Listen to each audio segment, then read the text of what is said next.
Hello everybody! This is Sir Jet and welcome to another episode of the Contemporary World. Today we will have our last stop on our field trip around the world. We are doing this snapshot lectures talking about some issue in every continent. So today we will have the last two continents, Oceania and Antarctica. Are you ready? Let's go! So we are done with Asia and Africa and Europe, North and South America, and now it's the turn of Oceania and Antarctica. There are 7 continents in the world. So here is number 6 and number 7. Let's talk about Oceania first. When you say Oceania, that is Australia plus all the other islands in the Pacific Ocean. Okay? So the largest landmass that you can see in Oceania is Australia. It's a continent. It looks like an island, but it's very big. That's the Philippines. See, you can fit so many Philippines, maybe 10 Philippines inside Australia. But much of the inside of Australia is desert. Very few people live there, only near the sea. Okay? But nonetheless, it is a continent. Then another large landmass in Oceania is Papua New Guinea and New Zealand. Okay? So those are the 3 land masses in Oceania. And there are lots of islands all over the Pacific Ocean, and we included them in the continent which we call Oceania. Okay? So next time you encounter that word Oceania, you know what it means. Now, the islands in Oceania are further divided into 3 groups. Okay? Melanesia, Micronesia, and Polynesia. Okay. Now, when you say Melanesia, okay, this is all the islands near Papua New Guinea, all the way to the corner of New Zealand. So from Papua New Guinea, PNG, the islands here up to the tip of New Zealand, that area is called Melanesia. So you have countries like Fiji and Vanuatu, okay, Solomon Islands. Now, what does Melanesia mean? Melanesia means the dark islands because melanin is the dark pigment of your skin. Okay, that's why we are dark-skinned, okay, because we have melanin in our skin. So Melanesia means dark islands because the people living in Melanesia are dark-skinned. They look similar to Africans, and they belong to the same race, okay? But they are not Africans. They are Melanesians. Okay, have you seen people from these places? Somebody from Papua New Guinea? Okay, so they are dark-skinned people. So their place is called Melanesia. Now, north of the equator, okay, you have more islands here, and their group is called Micronesia. Micro means small because the islands there are really small. Okay, so not as big as the islands in Melanesia. They're really small.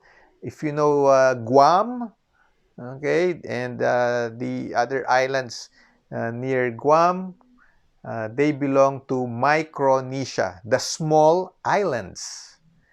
Now, the last group is called Polynesia, and that's all the islands west, or rather east, of New Zealand all the way to South America. Okay? So, Polynesia, poly means many. So many islands. That's how they got their name. So those are the three divisions of the islands, the island groups in Oceania. All right. Now, what is the issue, or what's some information about Oceania that you need to know? Um, Much of Oceania was actually colonized by either the French or the British. During the time when these European powers traveled the world, explored new places, they also colonized the lands that they discovered. So the places that we mentioned, the dots in the Pacific Ocean, were actually colonies of either the French or the British.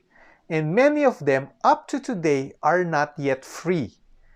They still don't have their sovereignty. And so they are still governed by these European powers, okay, the British and the French. The places in Oceania are not yet sovereign states, okay? Not all of them. Now, oh, by the way, before that, the the big landmass actually, Australia and New Zealand are actually British colonies. Okay? Um, Australia, the reason why there are many Caucasian people in Australia, or white people in Australia, is because they were the British settlers who came there centuries ago to live in that newly discovered land. Actually, Australia has a history that the first people there were actually prisoners or criminals from England that they threw to that newly discovered continent that they claim for their empire, the British Empire. And so it's like a large penal colony. Instead of them staying in the jail in England, they put them in Australia so they won't cause trouble in their piece of land, or they won't cause trouble at home, so they stay in that piece of land so far away in the other part of the world. And so years later, those people that the British put in Australia became the present day Australians. Okay? And also in New Zealand, that's the reason why there are many white people also in New Zealand, is because they were former British people who settled in that place. But the original people in Australia and New Zealand are not white. Okay? They are Aborigines. Okay? They look like people from Papua New Guinea or from the neighboring islands of Polynesia. Okay, now the economy of Oceania runs on tourism because there's lots of nice beaches all around. So tourists from all over the world would go there and swim, have a vacation. And then in Papua New Guinea, it's still pretty much forested. So logging is a big industry in Papua New Guinea. And in Australia and New Zealand, you have dairy products, beef, and cotton. And they are large producers of those products. This is how the people of Oceania look like. So I've mentioned a while ago that they are the original people of Oceania. The Melanesians, okay, they are dark-skinned. And then this is his name is The Rock. He's a sample Polynesian and a sample Micronesian.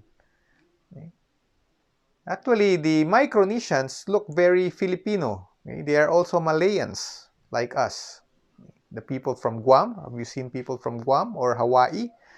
They are brown-skinned like us. Now, what is the issue in Oceania that I'd like to share to you today? Okay? It's about global warming. This is one of their biggest problem, actually. The small islands I'm talking about, not the large landmass, but the little islands like Fiji, and Tonga. They are small. They are near a very big ocean, and the ocean level rises, especially now in the modern times when global warming is really, uh, really rampant, or on a very high level. Many Pacific islands are in danger of getting submerged permanently because of global warming. How does that work? Imagine the North Pole and the South Pole of the Earth. They are covered with ice, several kilometers thick. Okay, like in Antarctica, I think the ice level, or the depth, the ice thickness in Antarctica is around 5 kilometers. So you don't really step on the soil. You step on the ice. You dig 5 kilometers downwards. That's the time when you will see soil. So you have a very thick ice cover on the poles. Now, because of global warming, this ice melts. And where do the melted ice go? They add up to the ocean. If you have a glass of water with ice, you put that glass of water in the middle of a basketball court that is uncovered in the middle of the day. What happens to the ice? It melts, and it adds up to the water level in the glass. And so the water level would maybe spill over, or be at the very edge of the glass. Same thing with our ocean. If the water level, or I mean, if the ice in the North Pole and the South Pole would melt, the water, or the melted ice, becomes water that would add up to the ocean level. And so the beaches of the world all over, okay, would experience an inch or two, or maybe a foot of increase in depth of the water, or the water would invade inland. And so for small islands like the ones in Oceania, if global warming would continue, these islands would be submerged permanently, and there would be no more land, no more people, no more state. Those islands would be gone permanently. So we must stop global warming. Another issue in Oceania is underpopulation. Okay? This is the opposite of overpopulation. This is actually the problem also in Europe. If you remember our lesson about Europe having a diminishing population, Australia and New Zealand also has the same problem, especially New Zealand. They are underpopulated, very few people, very large country. And so New Zealand is open for immigrants to have people to work in their dairy and sheep industry. You have lots and lots of sheep, and lots of cows, and a very vast pasture land. Nice place, actually, New Zealand. And very few people to take care of the sheep. Not enough New Zealanders. I think there are just less than 10 million New Zealanders, while their sheep are maybe more than 50, 60 million. And so nobody would take care of those industries. And also in Australia, they have lots and lots of cows. So if you want to live in New Zealand, earn lots and lots of money, you're welcome there, they say.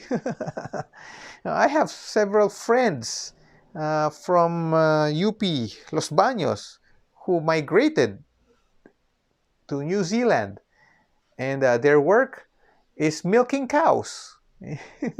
Milking cows. You earn 80,000 pesos for milking cows. You just sit and milk the cow all day. You earn 80,000 pesos. Wow. How can you earn that in the Philippines? Yeah, you're a professor, you don't even earn 80,000, and while you're in New Zealand, that's easy money, and a job that is not really as difficult as being a professor. All right, so uh, they need more people in Oceania. All right, now the last continent is Antarctica. This is the seventh continent. It's found at the bottom of the planet. All right, and it's covered with ice, as I've mentioned a while ago, 5 kilometers thick. Now, what's the issue here? Nobody lives in Antarctica, by the way. There are no humans there, no natives. Ever since time began, it's just a piece of land covered with ice. Nobody's living there, only penguins. So no country, no state, no people. It's just a desolate piece of land covered with ice at the bottom of the earth. Now, what is the problem in Antarctica? It's global warming also, because there's a hole in the ozone layer in Antarctica. No? The ozone layer is a protective covering. It's a layer of air in the atmosphere. Okay, let me adjust this and I will explain to you how the ozone layer works. Okay, and how important it is. All right, I have here a lemon, and as you can see, it's covered with a peeling. Okay, that yellow peel protects the inside of your lemon, of the fruit. Now, same thing with the planet Earth. We have the atmosphere that covers our planet. The air, okay, the layer of air on top of the soil and the sea is called atmosphere. And it serves as a filter, okay? There's one layer of air that is part of the atmosphere called the ozone layer, and it filters the dangerous ultraviolet rays that comes from the sun, so the people in the earth would be safe from skin cancer. Okay, so UV or ultraviolet is actually a dangerous kind of light, a dangerous ray from the sun. If you know, the rainbow has 7 colors. Okay, so the 8th color actually is ultraviolet. What's the 7 colors of the rainbow? Roy G. Biv, right? What's the last letter? V. Roy G. Biv. The V stands for violet. Now, beyond violet is ultraviolet, but it doesn't enter our atmosphere because of the ozone layer, okay? Or not much of it enters our atmosphere because of the ozone layer.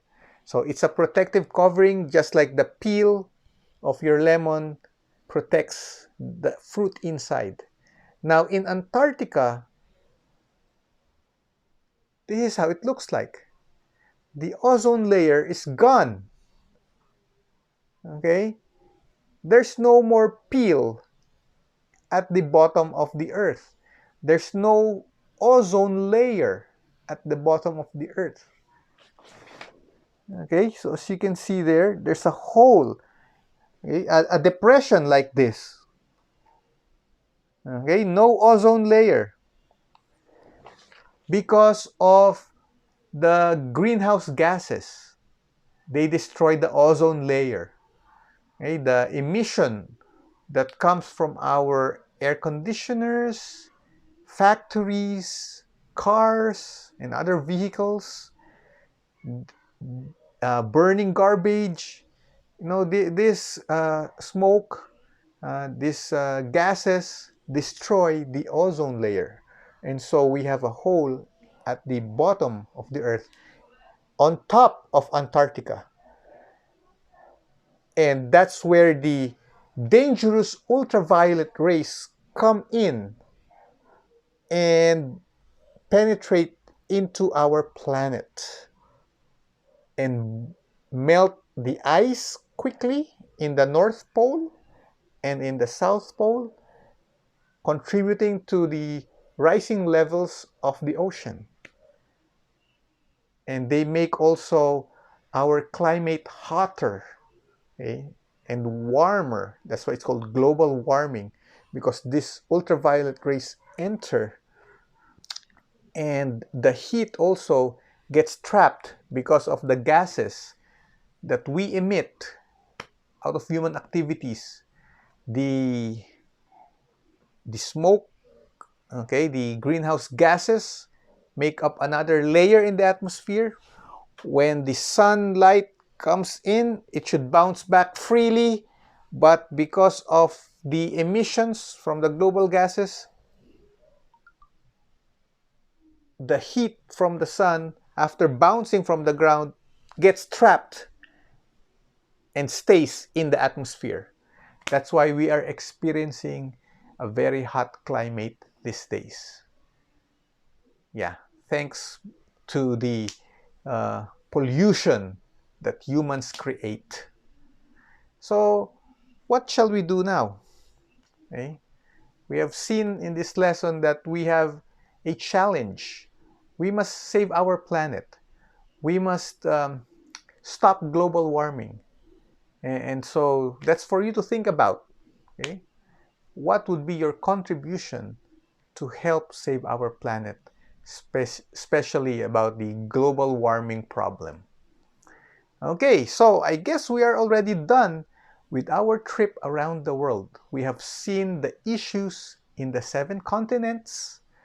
They are just sample issues, sample problems. And it's up to you to make your research. Okay? Find out what are the other problems that the different countries in the different continents face. Okay? That would be an exciting homework for you to go around the world, take representative countries, look into their life, okay? Take snapshots of the life and the issues they face in the different corners of the world. And that would complete your knowledge of the contemporary world.